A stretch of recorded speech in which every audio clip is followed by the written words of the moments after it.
Halo semuanya, tiap kali pemerintah ngumumin harga BBM naik, pasti deh seketika semuanya langsung heboh. Tapi pernah kepikiran nggak sih, pas subsidi BBM itu dipangkas, uang triliunan rupiah itu larinya kemana? Apa hilang gitu aja? Atau justru uang itu yang diam-diam ngebangun jalan tol, sekolah, dan rumah sakit yang sering kita pakai? Nah, hari ini kita bakal nelusurin aliran dana raksasa dari subsidi energi ini. Kita akan bedah bareng-bareng logika makrofiskalnya dan melihat sebenarnya harapan apa yang lagi dibangun sama negara. Yuk kita mulai! Antrean panjang di pom bensin atau jalanan macet pastinya udah jadi pemandangan sehari-hari buat kita kan.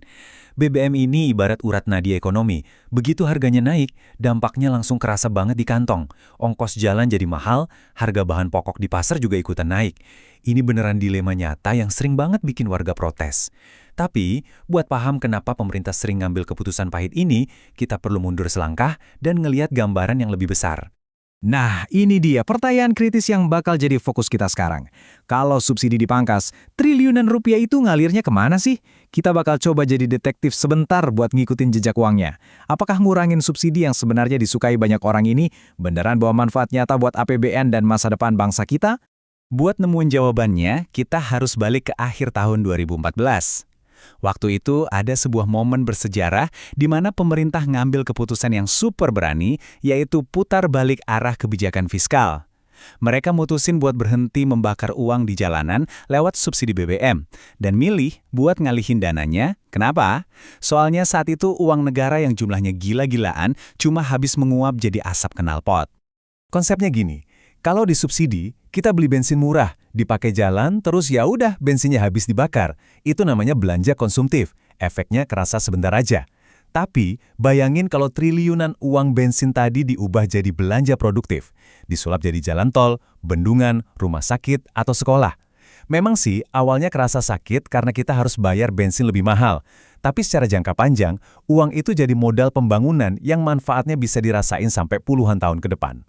Terus berapa banyak sih duit yang berhasil diselamatkan dari pemotongan subsidi saat itu?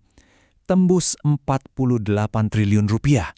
Pada tahun 2015, pemerintah ngeluarin stimulus raksasa sekitar 48 triliun yang murni diambil dari penghematan potong subsidi BBM.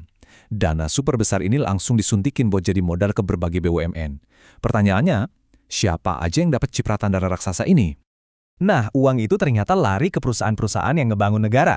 BUMN konstruksi kayak Hutama Karya dan Waskita Karya masing-masing disuntik dana lebih dari 3 triliun rupiah. Buat sektor transportasi, Angkasa Pura II dan KAI juga dapat kucuran triliunan. Nggak cuma itu, sektor maritim kayak Pelindo 4 kebadian 2 triliun dan Pelni dapat 500 miliar rupiah. Ini benar-benar pergeseran uang yang masif banget, mindahin dana dari jalanan langsung ke pondasi infrastruktur kita. Jadi, poin pentingnya tuh di sini. Kalian pernah naik LRT belakangan ini?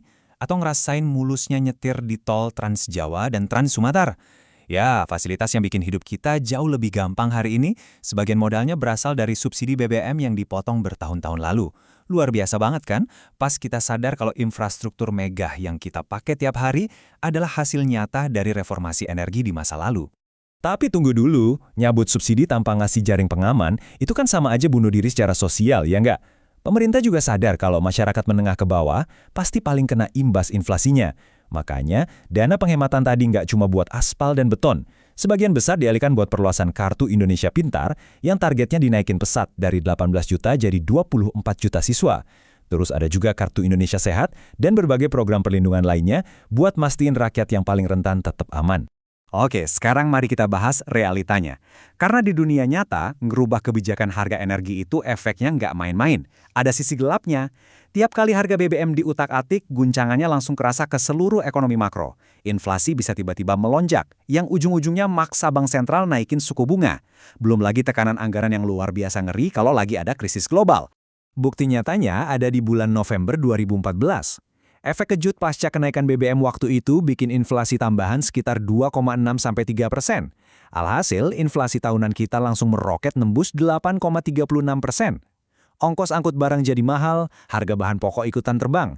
Buat ngerem inflasi ini, Bank Indonesia nggak punya pilihan selain naikin suku bunga acuan ke angka 7,75%. Suku bunga tinggi artinya kredit makin mahal dan bisnis jadi agak melambat.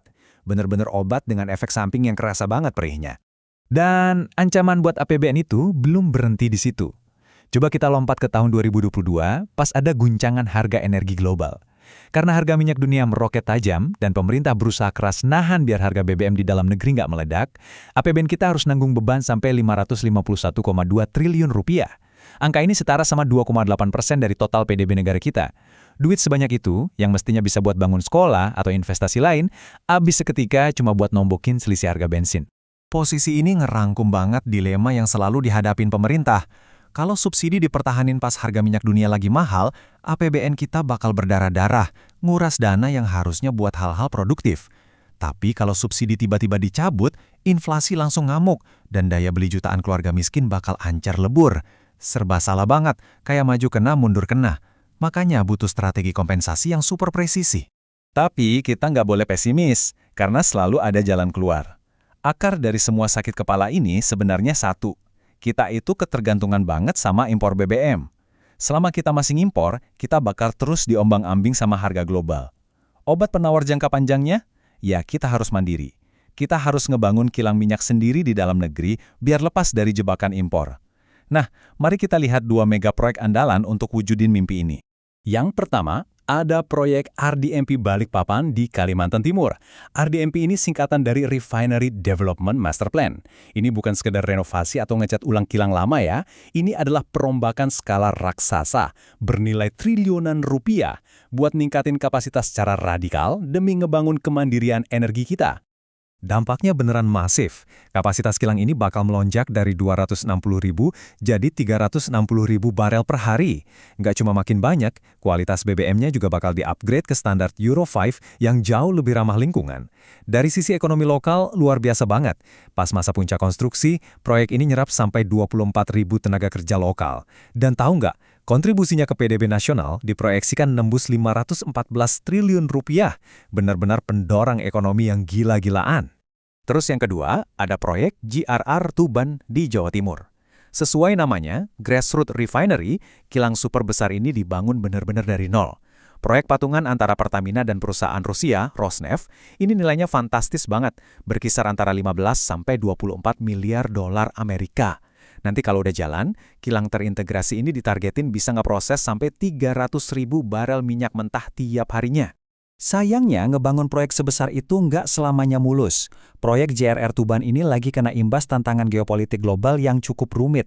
Akibatnya, keputusan investasi akhir atau FID-nya diperkirakan bakal molor sampai akhir 2025 dan target operasinya mundur ke 2029.